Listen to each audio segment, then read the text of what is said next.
I'm 42, married for 14 years, 2 kids, a mortgage, a life that looks solid from the outside. I work in IT, predictable hours, boring stories. My wife, Lena, always joked that I was the safe constant in her life. I took pride in that.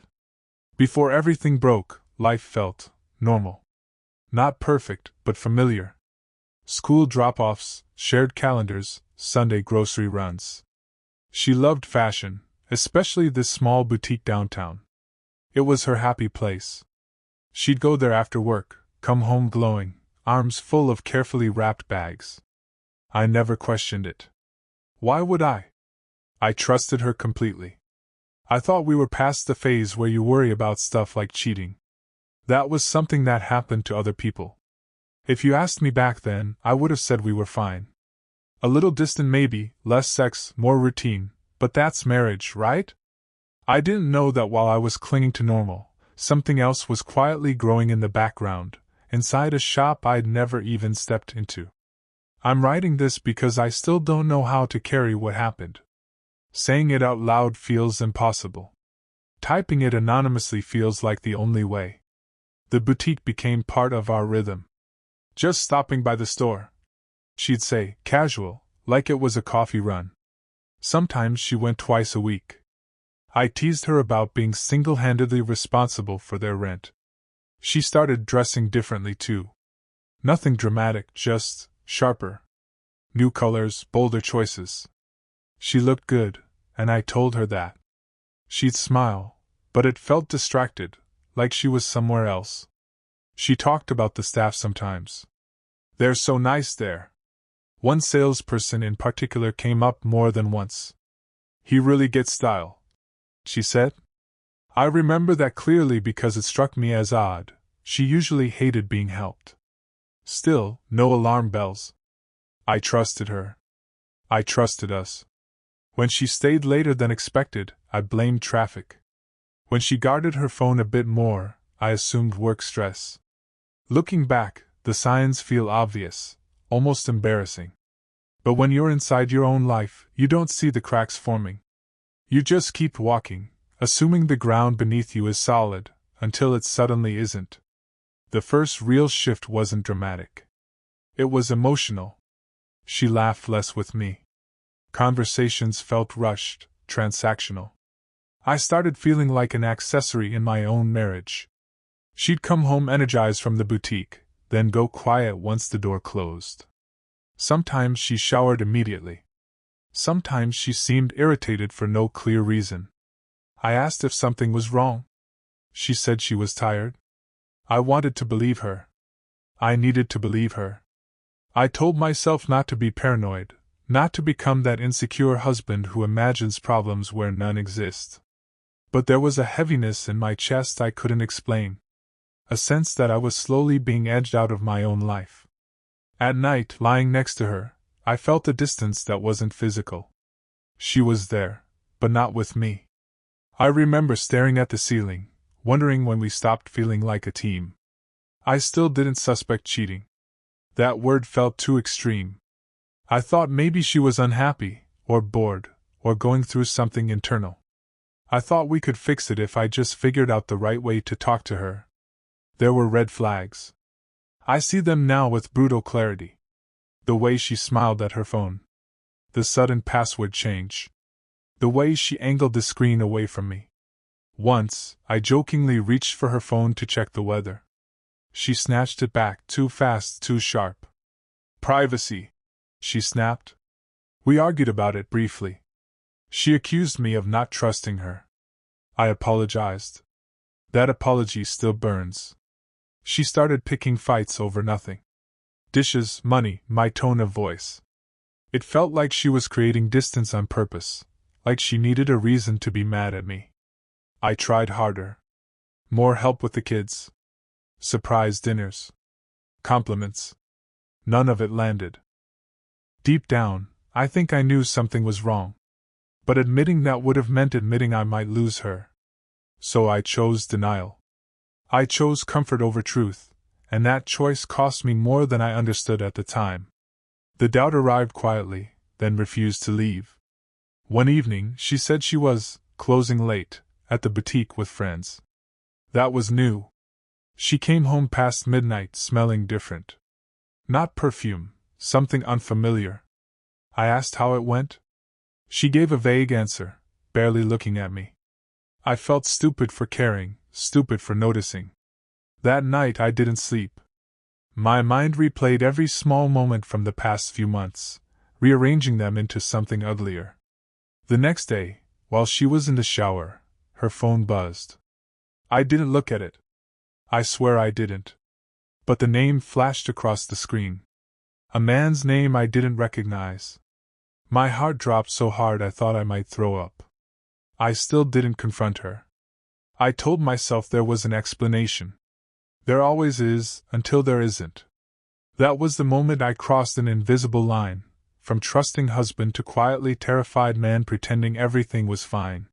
I found out by accident. Or maybe by fate. A week later, she left her tablet at home. It buzzed constantly. Messages sinking from her phone. I told myself I wouldn't look.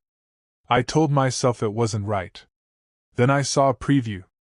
I can't stop thinking about you. My hands shook as I opened it. There it was. Everything. Weeks of messages. Flirting that turned intimate. Plans. Complaints about me. And yes, confirmation they'd been together. In the boutique. After hours. In the fitting rooms. I felt like I was watching my life collapse from outside my body. I didn't cry. I didn't scream. I just sat there, numb, scrolling until it hurt too much to read anymore. When she came home, I was still sitting at the table. The tablet between us. She knew instantly. Her face strained of color. I can explain, she said. That sentence will haunt me forever. I asked one question. How long? She hesitated. That pause said more than any confession. 3 months, she whispered. 3 months of lies. 3 months of coming home to me like nothing was wrong. She told me his name. A salesperson. Younger. Charming. It just happened, she said like it was weather, not a choice. I asked if she loved him. She cried. Didn't answer. That was answer enough. I remember laughing, a broken, ugly sound. I remember asking if the clothes were worth it. I remember hating myself for even saying that. She said she felt seen. That she hadn't planned it. That it didn't mean she didn't love me. Every word felt like salt in an open wound. I couldn't reconcile the woman in front of me with the person I thought I married. It felt like a stranger was wearing her face. The hours after the confession are blurry. I remember pacing. I remember sitting on the floor. I remember my hands cramping from clenching them so hard. Anger came in waves, then vanished into exhaustion. I wasn't even sure what I was feeling: betrayal, humiliation, grief. Probably all of it. She cried nonstop. Apologized. Said it was over. Swore it meant nothing now. I wanted to believe her. I also wanted to scream until my throat gave out. I thought about our kids sleeping down the hall. About how easily a life can fracture. About how one decision can rewrite everything you thought was permanent. That night, I slept on the couch. I stared at the ceiling until morning, replaying messages I wished I'd never read. I felt stupid. Old. Replaceable. The worst part wasn't even the cheating. It was realizing how easily I'd been erased while standing right there. The next few days were a blur of arguments and silence. I demanded details. She gave some, withheld others. She minimized. It was emotional. Then admitted it wasn't. Then cried harder when I pressed. I asked why. She said she felt lonely. I asked why she didn't talk to me. She said she didn't know how. At one point, she accused me of being distant before it happened. That nearly broke me. I started questioning everything about myself. Was I a bad husband? Was this my fault? Friends noticed something was wrong. I lied for her. Covered for her. Even then, I protected her. She begged me not to leave. Promised therapy. Promised transparency. Promised change. I wanted my old life back so badly that I almost believed her without question. Living with the aftermath felt like living with a constant alarm in my chest. Every buzz of her phone made me tense. Every late return triggered panic. I hated myself for becoming suspicious. I hated her for making me this way. I loved her. That was the cruelest part. Love doesn't disappear just because trust dies. It just turns into something painful and confusing. I felt ashamed telling anyone. Like her betrayal reflected something weak in me. Some nights I replayed their messages in my head, comparing myself to him. Younger. New. Unburdened. I wondered if she stayed because she wanted me, or because leaving would be inconvenient. I stopped recognizing myself. I was angry, insecure, constantly on edge. Infidelity doesn't just break a marriage. It breaks the person who has to live with the knowing. People talk about the aftermath like it's a single phase. Like there's a before, the explosion, and then some neat after. That's not how it works. The consequences didn't arrive all at once. They crept in, quietly, into every corner of my life. We stayed under the same roof for months after the confession. Not because it was healthy, but because neither of us knew how to pull the plug. We tried to function like adults for the kids. Breakfasts, school runs, shared calendars. From the outside, we probably looked fine. Inside the house, everything felt fragile, like one wrong word could shatter what little structure remained. Trust didn't just disappear, it rotted. Slowly. Invisibly. I'd catch myself monitoring her moods, her tone, the way she dressed before leaving the house. I hated myself for it. I didn't want to be a guard or a detective. But my body reacted before my brain could intervene. Anxiety lived in my chest now. She tried in her own way. Transparency apps. Therapy sessions. Long apologies that sounded sincere but somehow incomplete. I kept waiting for something, remorse, clarity, truth, that never quite arrived. The kids noticed. They always do. My oldest started asking why Mom and Dad didn't joke anymore. My youngest clung to me like he was afraid I might disappear. That guilt sat heavier than anything else. I wasn't just grieving my marriage. I was watching the ripple effects touch people who didn't deserve any of it. Work suffered. I missed deadlines. I stared at screens without absorbing anything. My manager pulled me aside once and asked if everything was okay. I lied, automatically. Lying had become second nature. Friends drifted. I canceled plans. I didn't know how to explain my life without sounding pathetic or angry. I didn't want advice. I didn't want pity. Mostly, I didn't want to say the words out loud because that made them more real. The strangest consequence was how time felt warped. Some days dragged endlessly. Others vanished entirely. I lived in a constant state of emotional jet lag, never fully present anywhere. I kept telling myself this was temporary. That things would stabilize. That clarity would come. I didn't yet understand that I was still missing a crucial piece of the story. From the outside, things started to look better. Therapy sessions became less explosive. Conversations turned calmer, more measured. We learned new language. Triggers, boundaries, repair attempts. For a while, I thought maybe this was what healing looked like. Quiet. Uneventful. Manageable. She seemed lighter. More focused. She cooked more. Initiated conversations. Sometimes even reached for my hand. Each small gesture confused me. Part of me wanted to accept them as signs of progress.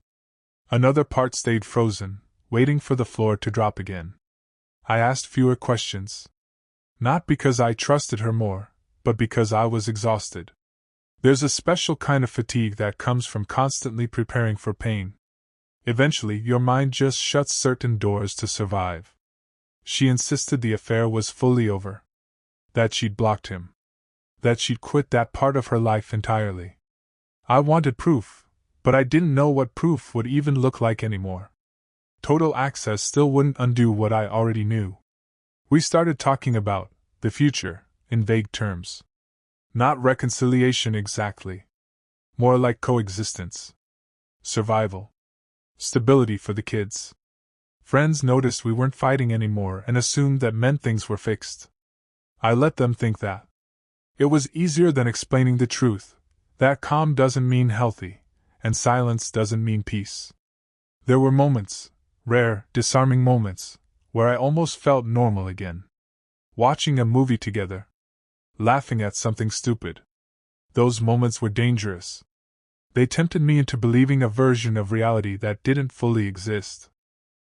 Underneath it all, something felt unresolved. Like a story with missing pages. I couldn't articulate it, but my gut wouldn't settle. I started waking up around 3 a.m. every night. Same time. Same tight feeling in my chest. No clear thoughts. Just dread without a name. I didn't know it yet, but my mind had already sensed what my conscious self hadn't caught up to. The first crack appeared during a therapy session. Our therapist asked a question that seemed simple. "What are you most afraid of right now?" My wife answered quickly. "Afraid of losing our family. Afraid of making the same mistakes again. Afraid of hurting the kids." Then the therapist turned to me.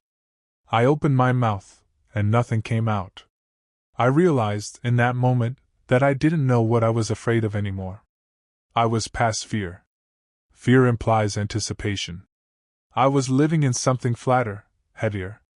A quiet resignation. That realization scared me more than anything else. After that session, I started paying closer attention. Not to her phone or her whereabouts, but to the inconsistencies in her story. Small ones. Dates that didn't line up.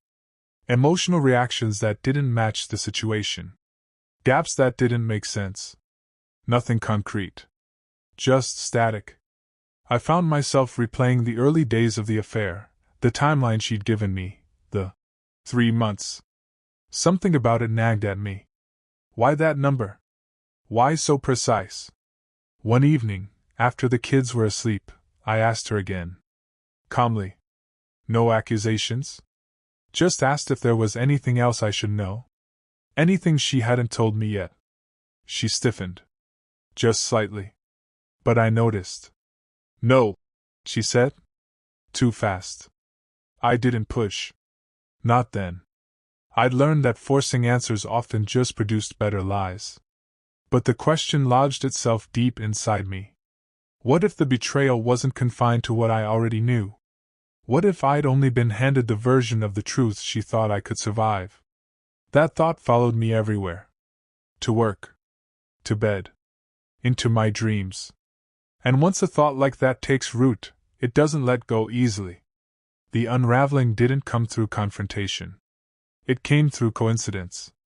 I was sorting through old documents one afternoon, school papers, medical records, boring life admin stuff, when I found an envelope I didn't recognize.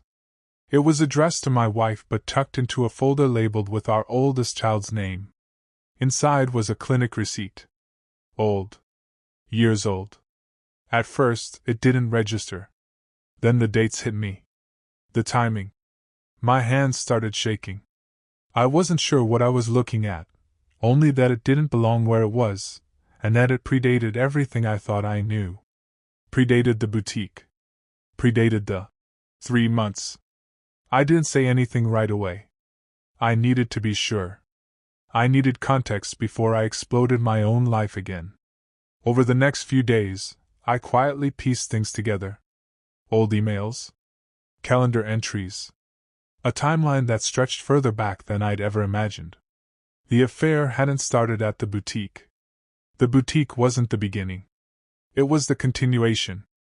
The realization hit me in slow motion, each piece clicking into place with sickening clarity. I felt like an archaeologist uncovering layers of a lie, each older and deeper than the last. When I finally confronted her, I didn't raise my voice. I just placed the envelope on the table between us. Her face collapsed. No denial this time. No minimizing. Just silence. And in that silence, I understood that the story I'd been living in for months wasn't just incomplete. It was fundamentally false. Here's the part one still struggled to write. The man from the boutique wasn't the first. He wasn't even the second. The affair that shattered my marriage was only the one I discovered, not the one that mattered most. Years earlier, before our youngest was born, she'd had another relationship. Short. Intense. Hidden. It ended before I ever suspected anything. She convinced herself it didn't count because it stopped. But it didn't really stop. Because the truth is, and this is the sentence that still takes the air out of my lungs, my youngest child might not be mine. She never told me because she was afraid of what it would destroy. Afraid of losing everything. Afraid I'd leave. So she buried it. Built a life on top of it. And when the boutique affair happened years later, the guilt cracked open everything she'd sealed shut. The test results are still pending as I write this. I don't know what I'll do if they come back negative. I don't know what I'll do if they don't. What I do know is this: the betrayal wasn't just about sex or love or attention. It was about choice after choice to let me live in a reality that wasn't real. I'm no longer deciding whether to save a marriage. I'm preparing to grieve an entire version of my life, and possibly my identity as a father. If there's a lesson here, it's not about infidelity. It's about truth delayed becoming devastation. And no matter what those results say, I will never again accept half a story just because it hurts less than the whole one.